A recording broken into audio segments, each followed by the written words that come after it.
Welcome to the Wired for Success podcast, your show for ambitious, mission-driven entrepreneurs who want to build million-dollar businesses without sacrificing their health, relationships, or happiness, who understand that in order to build their empire, they need a solid foundation, and that the more they are thriving, the more their business is thriving too. This show brings you the very best from science, self-development, and entrepreneurship to set you up for sustainable success. Hi, I'm Claudia Garbutt, the scientist turned mindset and high-performance coach for entrepreneurs, and I help you get wired for success. Hey everyone, and welcome back to a brand new episode of the Wired for Success podcast, where we talk about all things science, self-development, and entrepreneurship that help you get to that next level of success in your life and business. And my guest today is Oliver Gassner, the co-founder and CEO of Holofy Health, a unique new platform that helps you navigate and master the complex world of well-being. Oliver is a senior health tech innovator with 15 plus years of experience in digital product and service innovation, venture building, digital strategy, and large-scale digital transformation. His academic background includes a master's degree in life sciences and an entrepreneurship-focused MBA in San Francisco, Shanghai, and London. And I'm looking forward to discussing various aspects of holistic health with him today. So welcome, Oliver, and thank you so much for being on my show today. Thanks so much, Claudia. Thanks for having me here. It's a real pleasure. Yeah, I know you're super busy with the launch of this new project and all the other projects that you're involved with. So thank you so much for squeezing this in. Not at all. My pleasure. Before we start to talk more about what it is that you do, let's just give the listeners a little bit of context. So why is health optimization such an important topic for you? Yeah, well, I mean, it's not a choice for me, unfortunately. So I struggled with certain autoimmune conditions and spine deformation problems from birth on. So, unfortunately, I had to deal with this. And, 30 years back, there was no longevity science and biohacking and all the important things we know nowadays. So back then, there was pretty much you take what the doctor prescribes and you deal with it, So, I have a congenital kind of anomaly. I have an additional rib here, and it's called an avian rib. So the first neck vertebra has an additional little, notch, which obviously caused my system to be kind of derailed in a way. It led to adrenal fatigue in a way, scoliosis, and that adrenal fatigue over the years led to autoimmune conditions from, severe skin conditions, severe asthma, and allergies, and then, all the stretch towards more severe autoimmune conditions. And so my story really for holistic health really began when I met a naturopath here when I was still at school. And this person investigated my gut, and I had the most negative pH value, and today you would say a big dysbiosis in my gut. And, that's actually where my journey towards what you would now call the gut-brain axis, or mind-body medicine led to. And so, being a scientist by trade, I obviously dug in quite deeply. I was interested in understanding what is really going on here with all the microbiome and the gut-brain connection research unfolding over the years. Obviously, it became much more clear to me what was really going on and how to deal with it, and also, the importance of all the inner work, from meditation to overcoming my own dysfunctional beliefs and micro trauma and all that good stuff. So that's been my journey for the last 20 plus years, I would say. And I'm deeply grateful for everybody that supported me on that way. And actually, what I'm doing today is a consequence of that, because I don't think it's necessary that everybody goes through a 20 plus year journey to figure out what is actually going on and what might help me. So that's basically my mission, help people to take care of themselves in a better way and be that strong and connected individual that I think our societies need.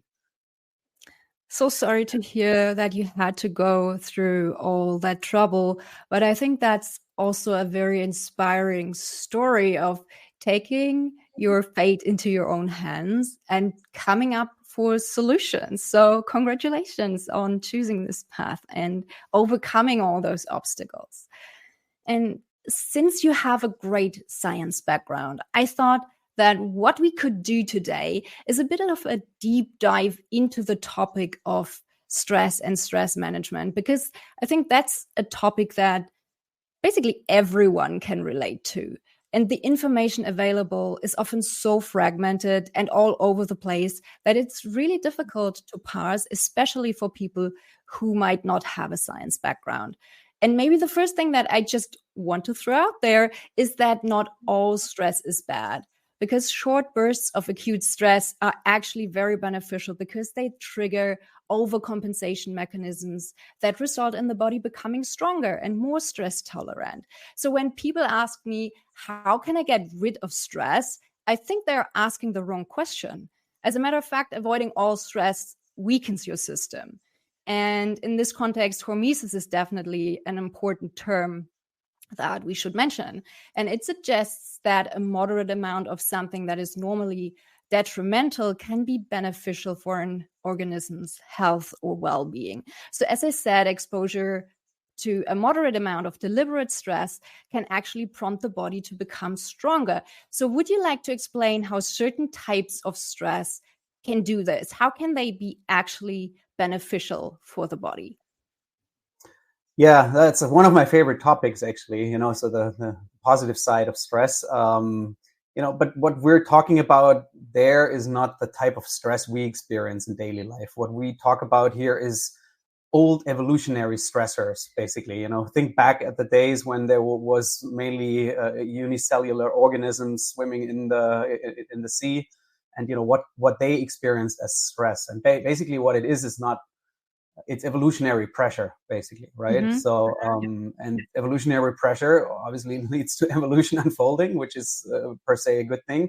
So, and these stressors were mainly extreme heat, which we nowadays know as sauna, extreme cold, which we now know as ice baths, nutrient deprivation, which we now know as intermittent fasting or any other type of fasting regime. And it's radiation, which we also leverage for cold laser or infrared therapies and the like. So, I mean, it's interesting how these stressors actually led to product innovation. And I mean, the common mechanism here is through the mitochondria. So the mitochondria, many people maybe know, are those energy factories in our cells, which actually migrated into our cells as a kind of symbiosis. So they back many ages ago, they were separate organisms. That's why they also have a separate DNA. And once these mitochondria, which actually also act as sensors for external stress, once they experience these ancient stressors, they divide, which is a good thing for us because then we have more energy available. So that's a quick take on positive stress, but I mean, maybe moving a little less, back in the days, even today, stress is a good thing. I mean, people pay for a roller coaster, right? So it's not that we're basically, that stress is negative. What we're talking about here as negative is chronic stress. And I think we cannot overstate that enough. I mean, stress, in my opinion, is probably the biggest killer that there is. Chronic stress, long-term stress. And I think, most people will agree that our societies currently, or at least the Western ones, are pretty much geared to keep us in a certain level of stress. Think the media, think, smartphone, overuse, media overuse, all that leads to chronic stress. And of course, the diet and lifestyle that many people have is certainly supporting being stressed. And my goal for today is that we actually see that cascade of stress unfolding, and then also being mindful, okay, where are the levers where we can actually intersect. That's so important. Yeah, thank you so much for sharing. And another thing that I just want to put out there before we dive deeper into all those negative consequences you mentioned is that most people, what most people associate with the term stress is actually it's determined in big parts by your mindset. So it's always your evaluation of a situation that can switch between positive and negative stress, especially when we talk about those psychological stressors, right? I mean, sauna is a different example, but if you keep repeating in your mind that you're totally stressed out over a certain situation, then that's going to get reflected in your body's physiology too. But if you can stay calm and focused and just take the pressure out of a situation, then this too will be reflected in your body's physiological reaction. And it's so important to understand that this communication between the mind and the body is a two-way street, and that these two are connected via all those intricate feedback loops. Now, as you said, when most people think about stress, they don't refer to that normal state that's associated with this quick mobilization of energy and resources, which is a very useful adaptation that helps the body to prepare for a fight or flight situation. What people usually refer to as stress is this chronic imbalance where your body's settings basically got stuck in this fight or flight state and you feel unable to get back into rest and repair. And that is definitely associated with so many negative health consequences. So can you tell us more about the physiology and neurochemistry of the stress response and how this affects the mind and the body? Yeah, of course. So, I mean, first thing, what happens if you're stressed is that your body releases adrenaline and cortisol. So, two main stress mediators. And cortisol, many people know maybe, is increasing blood sugar. It's also increasing heart rate and breathing rate, blood pressure, to enable that fight and flight response, basically. Also, part of that is that it lowers the digestion, the healing capacities, fertility, memory, and these kind of things. Also boosts your immune system, so it basically puts it into high alert mode. And what less people know is that it actually also drives microbiome changes. So since it reduces gut motility and basically increases the space between the tight, between the cells that make the gut lining, so the tight junctions loosen up a bit, which is something that we know as leaky gut, or at least the first stages of leaky gut. So I think this is really at the core of why a chronic stress response is actually so detrimental. The other thing that less people know about is what it actually does for our metabolism and also our hormones. Since it increases blood sugar, it's basically acting as a anti-insulin, or makes your cells insulin resistant. And that obviously is not a good thing. You will have higher blood sugar spikes and so forth, and all the negative consequences, including the inflammation that comes with it. And then, the next cascade is if you're chronically high blood sugar, your body will try to compensate for that and will release hormones that actually also help to bring down blood sugar. And that's something, for instance, testosterone is a condition known as PCOS, polycystic ovary syndrome, that affects, I think, roughly 10% of women, which is basically leading to infertility in women because of the high testosterone. So it's basically a consequence of insulin resistance. So yeah, these kind of things we should bear in mind. Usually it's not associated with the stress, but they're the consequences of the stress. And I mean, the biggest animal in the room is definitely the chronic inflammation that is a result then of the gut changes, of the chronic cortisol release, and so forth. And of course, chronic inflammation is our animal number one, and leads to all sorts of different conditions. So is the gut dysbiosis responsible for a big chunk of the inflammation that we see, or what role does this play in the stress response? Yes, so definitely for the changes or like the modulation of our immune system. So it will maintain that high alert state, basically. But the dysbiosis does also something different, which is related to the neurochemistry. And for that, we need to understand that most of our neurotransmitter precursors, so basically the building blocks of our neurotransmitters, so the little chemicals that communicate between the synapses, they are produced in the gut by our microbiome. So especially for serotonin, 90% of our serotonin precursors, they actually derive from the microbiome. And then they're transported into the brain and manufactured or synthesized into serotonin there. So, and of course, serotonin being our master mood regulator, so that I call it happiness neurotransmitter. Without our gut being happy, we cannot be happy. And that's, I think, important to understand. And then there's a second neurotransmitter that should be on people's radar, which is called GABA, gamma aminobutyric acid, which is unfortunately less known, but very important because it's our master switch to calm down.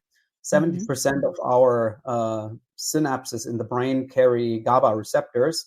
So you can imagine if you don't have sufficient levels of GABA, you will not be able to calm down all that, monkey mind, and especially will have negative consequences for sleep.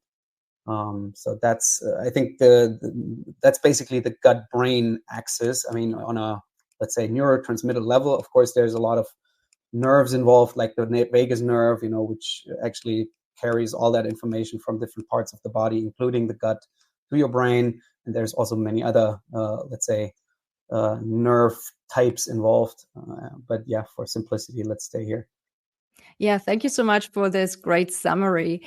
Now, many people might wonder how to gauge whether they are experiencing too much stress that will negatively affect their mental and physical health. So what are some good proxies for assessing your stress level if you don't want to resort to testing stress hormone levels or anything like that? Yeah, well, it would be a good idea, actually. I mean, who has taken a cortisol test out there, right? Really? And it's not done as, a standard blood panel examination. So unfortunately, most people don't really know what is their cortisol level. Yeah, I mean, one simple proxy that everybody can do is related to the breath. Which definitely is not just measuring stress. So maybe some people know the BOLT score. So it's basically measuring how long after a proper exhale you can keep the breath without inhaling. So, and yeah, the longer you can do that, of course, the more healthy overall your system should be. So, and vice versa, you can actually see that people with especially autoimmune conditions, and metabolic conditions, they have a much lower BOLT score than, let's say, a fit person.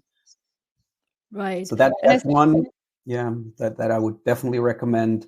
Well, another super important stress marker is heart rate variability. So people measure this with wearables nowadays, like Oura Ring or Apple Watch or Whoop strap. There's different options for that.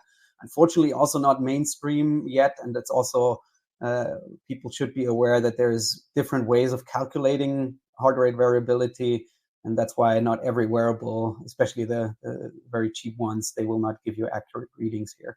But this is, for me, is the most accessible stress marker if you're interested in measuring that ongoing.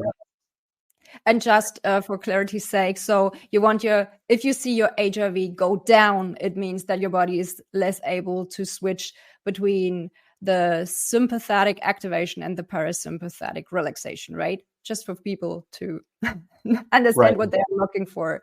So the HRV going down is not a good thing. It's not like the number on the scales when you're trying to lose weight. It's a good thing. If it goes down, that's a bad thing.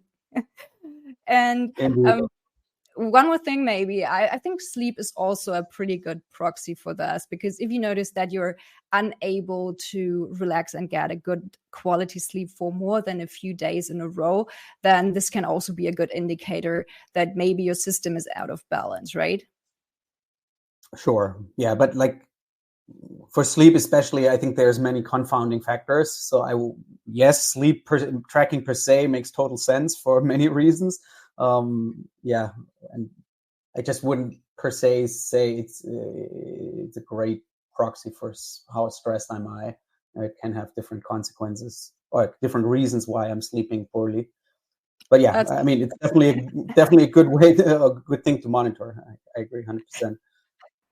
I already mentioned this earlier, but I would like to come back to the importance of mindset and mental health in this context. So I know a lot of people, especially in the biohacking scene or in the quantified self movement, they get super, super excited about monitoring and tracking all those various health parameters that we just talked about. But mindset and mental health are often something that they don't pay that much attention to because it's more elusive and you can't easily quantify and track those parameters. So what's your take on the importance of mindset and mental health in the context of stress management and burnout prevention? Yeah. So, I mean, mindset, you mentioned already, like it's basically what do I even perceive as stressful?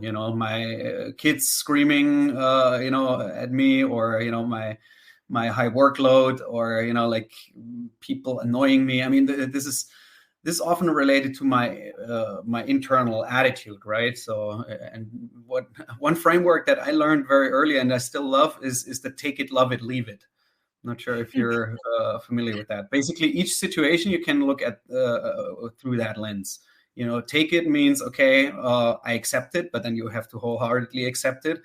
Love it is basically embrace everything, and you really, indulge in the situation, or you leave it, and then you also need to bear the consequences of leaving, right?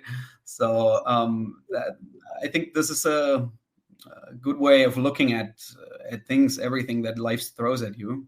So, and of course it relates to our, let's say, triggers. I mean, it's an overused word nowadays, but I think it captures pretty much, like what are, let's say, micro traumatic events, usually related to childhood, like, being yelled at or being accused, or, and these situations as adults obviously trigger us and, lead to a completely irrational fight or flight response, and you don't have the control. But once you're in that track, right, you suffer, of course. And then there's one additional one that actually also a lot of people don't really have on their radar, which relates to childhood reflexes. So as a baby, we have the grip reflex or the suck reflex, or, and these reflexes, sometimes they don't really, they stay basically in the adult brain. And one funny one that I see a lot, actually, you drop something and then people go, that's actually, if that is a very, and even if you catch it, right? So, or you whatever, you push against something, or it doesn't matter, but people have this, and then this is actually a sign that you have an not fully kind of reprogrammed childhood reflex, on that level. And it's actually, it's fascinating to observe that. And what it actually does is puts your system in an unconscious stress all the time, and you don't even know why, because it's unconscious, right? Interesting. I hadn't heard about that. Yeah. Are there any more examples that come to mind? I think this is probably the one that for most adults is still there, mm-hmm. Right? So, but this is a whole different topic, don't want to derail too much, because your other question was around mental health, right? And I think this is a very important connection, again, the gut-brain connection. And what we also understand much better nowadays is how chronic inflammation drives mental health disorders and vice versa, right? So, and, coming back to stress and cortisol, we talked about leaky gut and how it opens the gut. Similar thing happens actually on a blood-brain barrier level. So you could call it leaky blood-brain barrier if you want it. I don't think it's a big term out there, but what it basically does is also here, it loosens the tight junctions, and, it's easier for toxins or, non-specific things to move from bloodstream into the brain, basically, and that, among other things, causes higher inflammation. And high inflammation in the brain is definitely not a good idea, especially not chronically. It's basically the root cause why people develop Alzheimer's and other more severe neurodegenerative conditions later on in life. But also in the now, it leads to more mental, to less mental health, to more problems on that level. And it starts from as little as mood swings, it's also related to the serotonin levels that might not be optimal, then anxieties, depressions, and then all the stretch to the real severe mental disorders. And so I think this is actually a very important connection that because you can imagine if you're sad or anxious, this leads to compensatory behaviors. So think of emotional eating, smoking, drinking, sedative lifestyle, whatnot. Your sleep definitely derails further. So to your earlier point, about sleep tracking, there definitely you will see it. Then the other thing is what nowadays we call the P factor. So it's an interesting, I'm not sure if you're familiar with that research. It's basically asking the question, why do we see such a steep uprise in mental health disorders? And there was some interesting research conducted, which basically asked, okay, can the pandemic really explain, and the isolation and all these factors definitely leading to worse mental health, can they explain everything? And but the short story is there needs to be another factor that is at play here.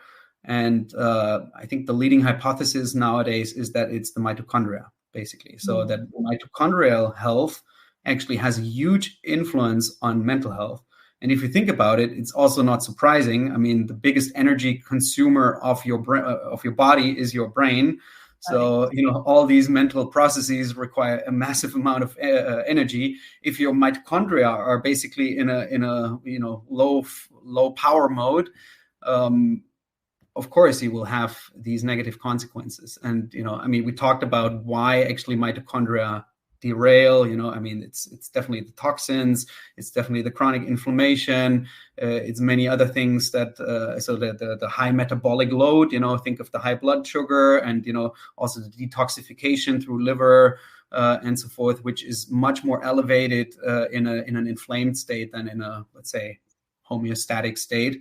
So all these things push down your mitochondria, lead to worse mental health. And that's why I think if you think, what can I do actually, on either level, that's the beauty of holistic approaches. You tackle it on the body, mind, or emotional level. It doesn't matter, but you have the possibility to tackle it all at once, or, in a stepwise approach.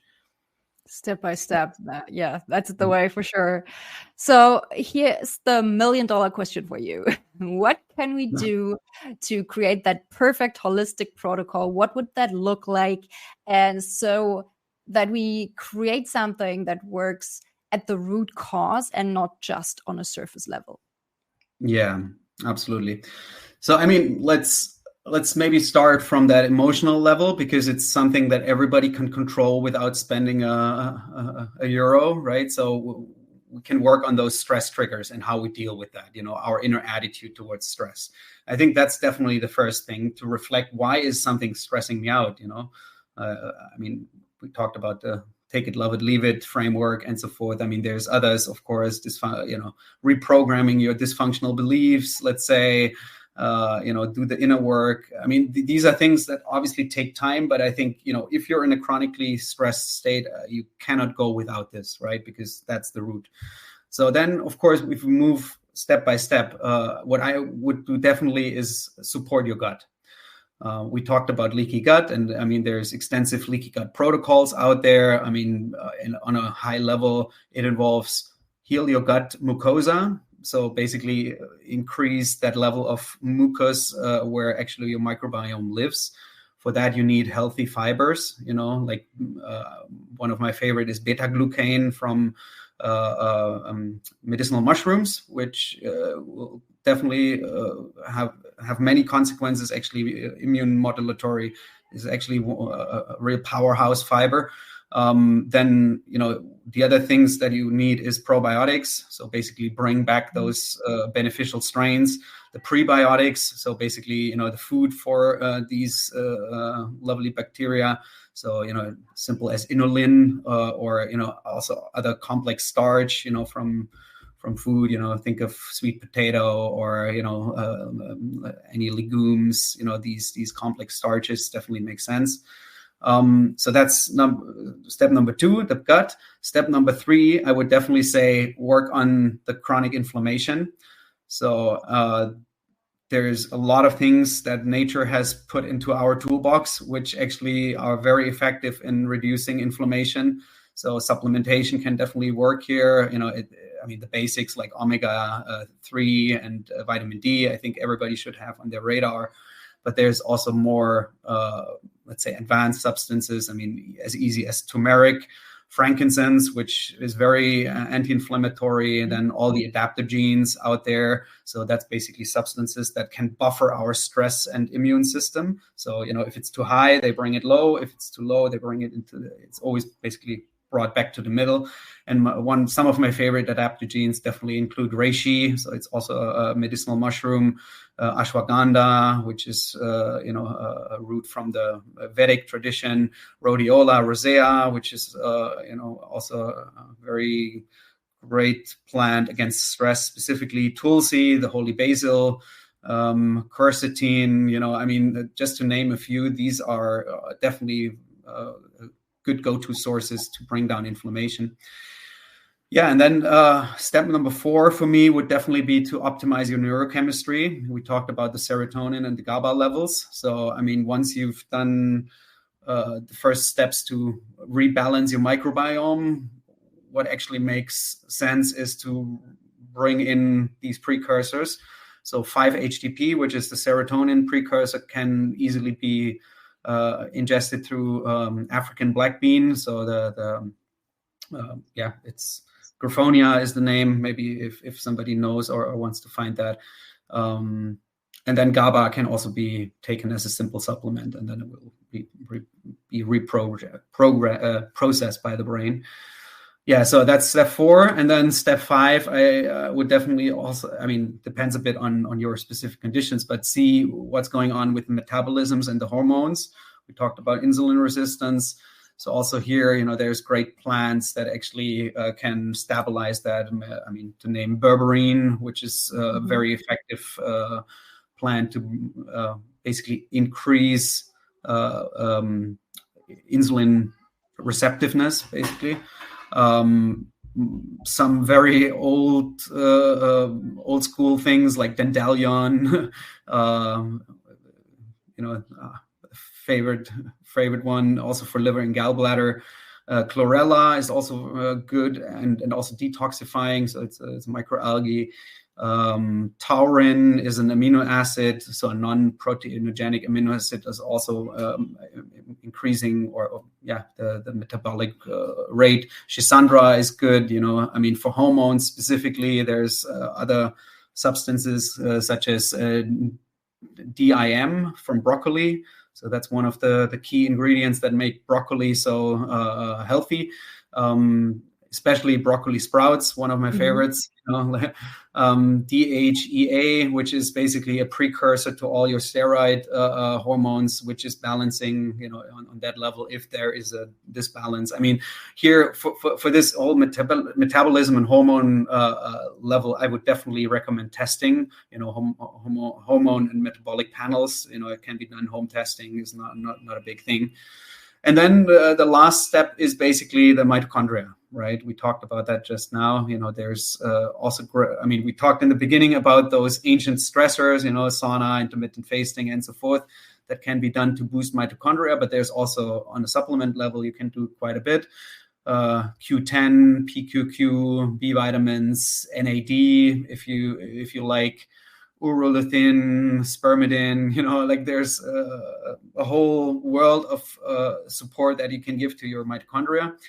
Not everything is really needed, but definitely what I would recommend is the Q10 for sure, and then if you're a long-term chronically stressed person, definitely don't forget about the detoxification protocol. So, reverse basically the negative consequences of that leaky blood-brain barrier for a long time. Reactivate your liver and gallbladder. Also here, great plants, milk thistle, artichoke, all the bitters basically support liver and gall. And then, of course, toxin binders, the anorganic ones which stay in the gut, which some might know, bentonite and zeolite clay. So it's basically, microporous volcanic stones. But then what is less known is actually the organic binders, which actually are much more important in that case because they have the ability to cross into your blood and also reach the blood, the brain, cross the blood-brain barrier. And that's fulvic and humic acid. So that's basically from ancient organic material, which is fermented over decades or centuries, actually, is basically the process to oil, right? On that process, you can extract those fulvic and humic acids, and they're basically complex organic structures that capture your, for instance, heavy metal or other toxins that we typically find in our bodies. So yeah, that's it's probably a lot, but I think these are the steps that make sense for a chronically stressed person. And then I think here again, as so often, do more with less. You can spend years and thousands of euros in these protocols. So I think that's exactly where we need to apply a precision lens, a personalization, basically, what actually makes sense now for me specifically, with my background, with my inner landscape, basically with, my body history, with my maybe genetic setup even, and then really develop a personal strategy for that. Yeah, I totally agree. And I feel that this is a great segue to talk about your new project, Holofy. So can you tell us more about your new business and what your mission and your vision for Holofy is? Yeah, thanks. Holofy, for those who don't know us, we're a marketplace for precision longevity, biohacking, and holistic health. So a marketplace means we don't carry our own products. So we were not another supplement brand or another coaching, support. We're basically trying to help people two things. One, to be empowered to be their own healer, basically, to have the knowledge, the tools, the support they need for that. And that support doesn't need to be from fancy things. It can be as easy as having a community where you exchange, and probably many people know these very active communities where people, ask questions. I have this problem, what can I do? So think about this on a much more, let's say, precise and expert level. And then the second piece is, move from overwhelm to action. Instead of now researching everything yourself, trying out all these things you could do, like follow the next trend, or the next, next wonder healer or wonder pill, how about you can find everything you need in one place, basically. So you have a goal or a problem that you want to solve. What might be the right things or the most relevant things for me to try out? And then nobody can tell you, basically, because every human is unique, every story, every journey is unique. People are in the driver's seat, and that's why it's so important to empower them. Instead of prescribing something that you should do, well, I think our approach is, how can we support you to figure it out and then take the right next steps, basically, for yourself. So that's in a nutshell Holofy. So to make it simpler, you have a goal. You basically put in what is my goal or goals in well-being and longevity and performance, and then basically we create a personal plan for you, which contains everything from self-testing to supplementation to diet and movement tips to tech products and apps you can use, to the humans that actually can work with you. So meaning from nutritionist to breathwork teacher, meditation teacher, people like Claudia, high performance teacher, like everything around here that you can imagine at your fingertips. That's basically Holofy experience. And I think that's a great concept because, as we talked about before, it's a holistic concept. It looks at the mind and the body and all the different strategies that you could use. And it's also personalized. And I think the personalized medicine approach is definitely the future of health. I think this is where we are going in the future. I think we're like the cookie cutter approaches that we used to follow. They're like the Stone Age approach. Like we didn't know what we were doing, so we would just all try to use the same methods, even though they might not have worked for our specific case. So as we understand more about our own requirements, our own bodies and minds, and what works for us, I think we will move more and more into this field of personalized medicine. Now, I know that the people listening to this show are interested in various aspects of health, but they are also interested in entrepreneurship. So can you maybe give us a sneak peek into how you're building Holofy? Can you maybe share your riskiest assumptions that underlie your business model? Say what has to be true for this to work, and then how you went about testing those assumptions. Mm-hmm. Yeah, well, I mean, listening to the users is the first mantra of any entrepreneur. I mean, I come from a human-centered design background, from a product mindset, let's say. So I've been extensively co-creating with patients actually in my past. So and the caregivers and the healthcare practitioners. So because it's so easy to produce something that the hammer finding the nail basically, and not worrying about what do I actually want to do with my nail. So yeah, one of the risky assumptions we had is, do people actually need advice on their health journey? I mean, there's so much out there. You can get so much free content everywhere and knowledge and insight. So is there a need for this kind of matchmaking, that we're doing? And I mean, first thing we did is we interviewed a lot of people, 2,000 to be precise. Wow. Yes, and we went into great depth. Actually, what are the motivating factors? What is driving people to do more, or what is in their way? What are the things they're interested in? The things they want to improve, basically, in their lives. All these things. So that was the first setup point. And from there, we actually understood, hey, there are certain segments of people, not just the optimizers who want to, want to have the next big thing. There's also a lot of people actually who struggle, with chronic disease, and they cannot really find a solution in the system but symptom treatment. And these people actually are quite receptive to receiving advice. This is the things that you might be interested in trying out, right? And we got a lot of great resonance. Also, just recently went to the biohacking summit in Amsterdam. Amazing event, and we got so much positive feedback from that biohacker bubble, actually, that I was surprised myself, because I thought, well, I mean, the biohackers there, they know their stuff, right? But especially these people, they told us, yeah, okay, well, there's so much now here, I could spend years and then not just a few thousand euros to try it all out. What is the right stuff for me, right? And that's the exact problem we're trying to tackle here. So, yeah. But yeah, to your question, I think it just works if you stay very close with what people need. And, we might pivot. I mean, most good startups pivot. And I think it's just the nature of the game. true. Once or twice, or even a couple more times. And what were some of the main challenges that you ran into when you started this business, and how have you navigated those challenges?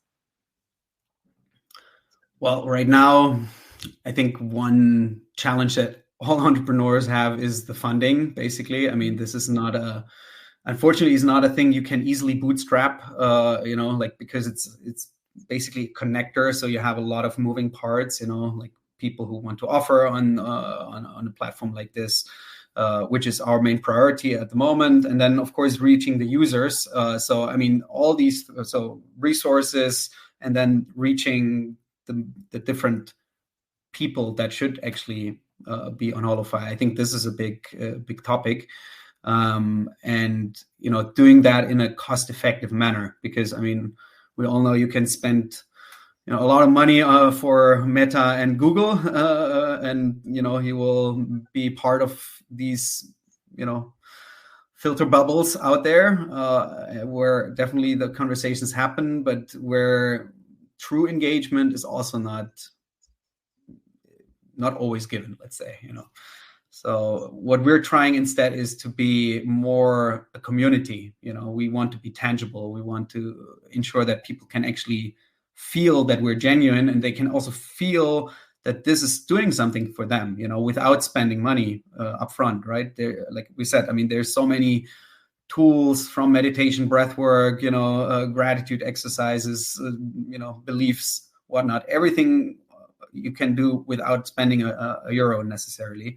And that's also something that we want to bring to people and move them into an experience. And if that's a positive experience, we're happy to be at people's side and continue there. That sounds like a great strategy. Now, before we wrap up, I want to hear more about your own favorite high-performance habits that help you stay happy, healthy, and productive. So can you maybe share some of your personal routines that have really made a positive difference in your life? Yeah, well, I mean, I'm definitely not the kind of biohacker with whatever 2-hour morning routine, and then I have 2 little kids. Full disclosure, that makes it a bit hard. So for me, it has to be effective. And one tool that I definitely don't want to miss in my life is meditation, and being really zoned into the inner life. Feeling the energy flowing. Basically, I mean that's.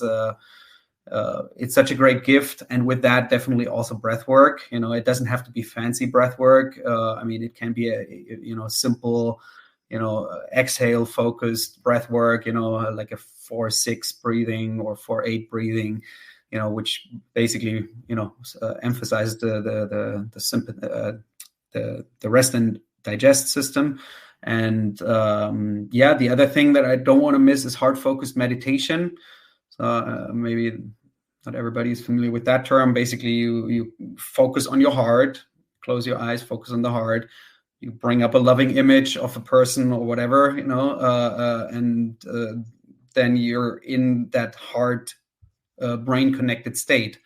So there's great research also on that, what it does to your body. Heart Math Institute pioneered the way here, so definitely worth checking out. And that actually helped me deal a lot with the past micro trauma in childhood, inner child work, basically. So that's a great way to connect. And then the other thing which I also want to highlight is, I mean, it sounds a bit weird, like cutting the how to say the energy with the people around you, basically, right? So we're all the time we're in that energetic exchange with people, right? Everybody around you, basically. And then, we say goodbye. I mean, you're supposed to be out of that energy now, but in fact, a lot of times we're still connected in a way, right? We keep ruminating, whatever, even unconsciously, so, and, to make a deliberate effort, before going to bed to basically be with yourself and not involved with all these other relations and energies, that makes a big difference. And then of course, if we're talking the more advanced stuff, what I I really love is transformational breath work. That has done a lot to me, actually, like those 60, 90-minute intense, breath work sessions. Definitely don't do it alone, unless you're a real expert. That's usually done as a therapy session or whatever, as a group session usually. I think those are a couple ones. I mean, and then of course, not to forget, I mean, all the supplements, I think nature has invented so many great tools. I mentioned that before. So I definitely have quite an extensive supplementation routine. My philosophy here is full plants only, because I'm taking a lot. So, if you're taking, highly concentrated extracts, that's closer to a nutraceutical or even a pharmaceutical. So what it means, higher potency, but also higher side effect chances. And that's why I'm staying on the full plant only level usually, and with a few exceptions. And that actually allows you to take pretty much what you want to take without having too many interactions. Of course, you should know what to take. I mean, you should not inflict, opposing physiological reactions, like something, dilating your vessels and the other thing, constricting your vessels. That definitely you shouldn't do. Or one boosting up your energy and the other one bringing it down. I mean, that doesn't make sense, of course. So you should know what you're doing if you're taking a lot of supplements, or have the proper advice. But yeah, that's definitely, those are my hacks, basically. Yeah, that makes sense. Is there anything else that you would like to share with our listeners today? Or did we cover all the bases?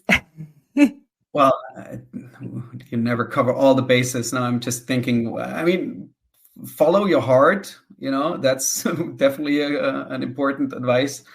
In terms of dealing with stress, and think of, like you said in the beginning, don't think of stress as something bad. Like everything you have to overcome, and even if it's a chronic condition like myself, right, or chronic stress, let's say, it makes you stronger. And I think this is the attitude. If you have it, then you will move through the wall. If not, you will always sit in front of it, right?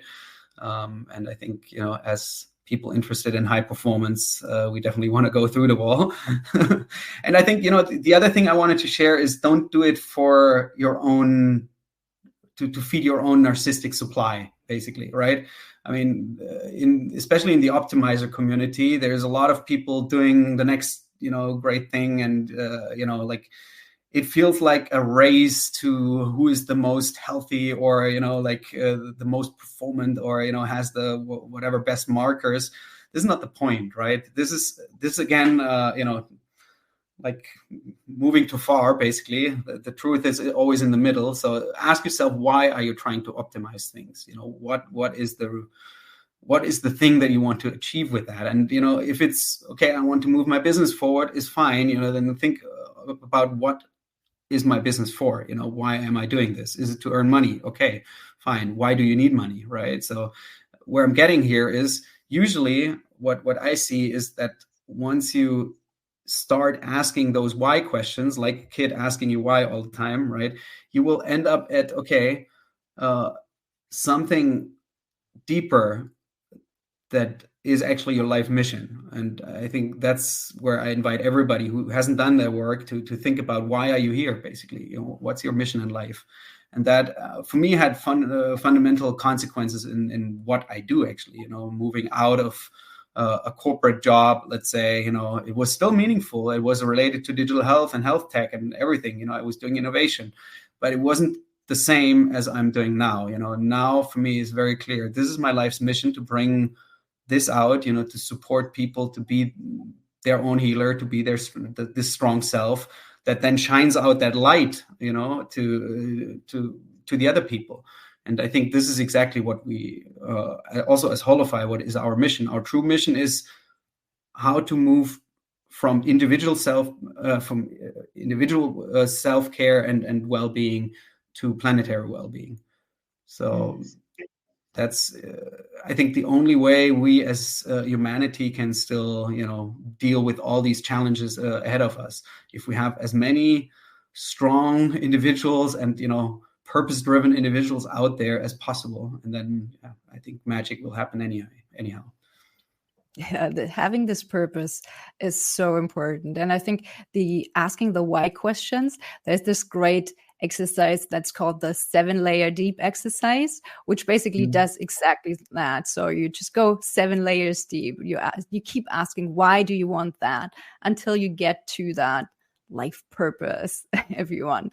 So last but not least, where can our listeners find you online if they would like to learn more about you or connect with you? Well, simply Google Holofy Health. We have all the social media channels open on Instagram, Holofy_health. On LinkedIn, you can find us. Our website. We have also interesting, free content, freebies. We have an interesting quiz out there, actually, where you can determine your well-being type. So that's built on top of, all those people we've talked to, and we condense that into certain archetypes, which, basically give you a rough indication what you might struggle with and where your strengths are, actually. So, and then associated with that, we provide you with a tailored goodie bag to your well-being type. So, and that goodie bag includes a free call with a holistic health advisor, some coupons, great content that is curated by experts, deep dive bonus materials like a breathwork, intense breathwork session if you're interested in that. So feel free to get in touch with me also personally on LinkedIn or any other channel. Happy to chat and explain and see you about synergies. Sounds great. So Oliver, thank you so much for sharing your tips and all your insights with us today. I've really enjoyed our conversation, and I'm looking forward to hopefully collaborating more in the future. Thanks so much, Claudia. And also thanks for all your passion and everything you bring to this community. That's amazing. Thanks so much for having me today. It's been my pleasure. Take care and talk to you soon. Bye. Bye. Thank you so much for listening to the Wired for Success podcast. I hope you've enjoyed this episode. If you did, please take a sec to rate and review my show or share it with a friend. That way you can support the show and help me reach and support other entrepreneurs like yourself as well. If you would like my help to figure out how you can go from overwhelmed and overworked hustler to empowered and confident leader, check out my website at www.wiredforsuccess.solutions and book a free 20-minute strategy session with me. Can't wait to help you get wired for success. Until next time, take care. Bye.